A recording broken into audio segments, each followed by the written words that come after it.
Hi friends, ఈరోజు mango pickle చూద్దామా. ఇది ఆంధ్ర స్టైల్.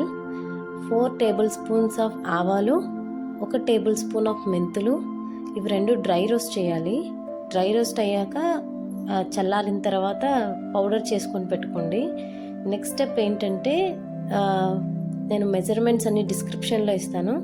నెక్స్ట్ స్టెప్ ఏంటంటే ఆయిల్ ప్రీహీట్ చేసుకున్న తర్వాత వాటిలో సీజనింగ్ అంటే పోప్ అంతా పెట్టేసేయండి. Mustard seeds, chana dal, uddi dal, chilli, dry chilli, curry leaves, garlic అన్నీ వేసిన తర్వాత అవి బాగా ఫ్రై అయిన తర్వాత అది కూడా కూల్ డౌన్ చేసేసేయండి, అది పక్కన పెట్టేసేయండి. అండ్ దెన్ నెక్స్ట్ స్టెప్ ఏంటంటే మనం మ్యాంగోస్ మెజర్ చేసుకోవాలి. మ్యాంగోస్ అంటే ఇప్పుడు నాకు ఈ వీడియోలో చూసినప్పుడు 3.5 కప్స్ ఉన్నాయి కదా. సో నేను తీసుకున్న ఆయిల్ ఎంతంటే 2 కప్స్ ఆఫ్ ఆయిల్ తీసుకున్నాను. 2 కప్స్ ఆఫ్ ఆయిల్ తీసుకొని దాన్ని సీజనింగ్ చేశాను అనమాట. దెన్ ఇప్పుడు మనం తీసుకున్న మెంతులు, ఆవాలు పౌడరు. పిక్కిల్ అంటే కొంచెం ఆయిల్ ఎక్కువగానే ఉండాలి, లేదంటే ఫంగస్ వస్తుంది కదా. సో నేను కొంచెం ఎక్కువ ఆయిలే తీసుకున్నాను. ఇప్పుడు మెంతులు అండ్ ఆవాలు పౌడర్ వేసిన తర్వాత 1/2 కప్ చిల్లీ పౌడర్ యాడ్ చేశాను 3.5 కప్స్కి. And less than 1/4 cup of salt add చేశాను. అవన్నీ బాగా మిక్స్ చేయాలి. మిక్స్ చేసిన తర్వాత బాగా అది ముక్కలకంతా పట్టుకోవాలి. కారం అండ్ ఉప్పు, మెంతులు ఆవాల పౌడర్ బాగా పట్టుకోవాలి ముక్కలకి. అది బాగా పట్టుకున్న తర్వాత నెక్స్ట్ స్టెప్ ఏంటంటే మనం బాగా బాయిల్ చేసి సీజనింగ్ చేసుకున్నాం కదా, పోపు పెట్టుకున్న ఆయిల్ యాడ్ చేయాలి. ఆయిల్ యాడ్ చేసిన తర్వాత అట్లీస్ట్ ఒక 3 to 5 minutes అన్న బాగా మిక్స్ చేస్తే ఈ ఆయిల్ అండ్ ఆ పిక్కిల్కున్న పౌడర్స్ అన్నీ కూడా బాగా మిక్స్ అయిపోతాయి. ఇక్కడ బాగా నాకు మా ఇంట్లో ఎస్పెషలీ కారం అండ్ గార్లిక్ బాగా తింటారు. సో మేము క్వాంటిటీ ఎక్కువ వేసుకున్నాం అనమాట. సో సాల్ట్ అనేది, కారం అనేది మీ రిక్వైర్డ్ థింగ్స్ అనమాట.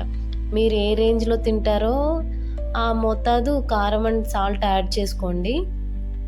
ఇవన్నీ బాగా మిక్స్ చేసి పెట్టేసి ఒకసారి టేస్ట్ చూడండి. ఇఫ్ ఇన్ కేస్ మీకు ఏదైనా సాల్ట్ లేదంటే ఉప్పు తక్కువైతే అడ్జస్ట్ చేసుకొని వేసుకోండి.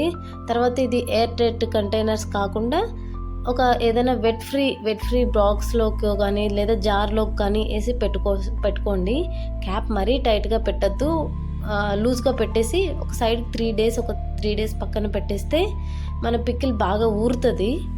ఊరిన తర్వాత after 3 days we can use it. తర్వాత బాగా మిక్స్ చేసి 3 days తర్వాత 1 time బాగా మిక్స్ చేసిన తర్వాత మళ్ళీ మనకి ఏదైనా టేస్ట్ మేబీ ఊరడం వల్ల కొంచెం ఉప్పు కారం తగ్గుండొచ్చు.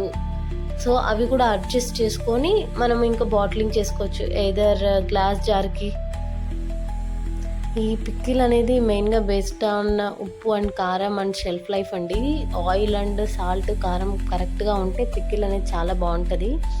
ఆయిల్ కొంచెం ఫ్లోటింగ్ అవుతూ ఉంటేనే పిక్కిల్ ఎప్పుడు టేస్ట్ కూడా ఉంటుంది, స్పాయిల్ అవ్వదు, షెల్ఫ్ లైఫ్ ఎక్కువ ఉంటుంది. ఇంకొక టిప్ ఏంటంటే పిక్కిల్స్ ఎప్పుడు ఫ్రిడ్జ్లో స్టోర్ చేసుకుంటే దాని కలర్ అండ్ ఫ్రెష్నెస్ అలానే ఉంటుంది బయటతో కంపేర్ చేస్తే.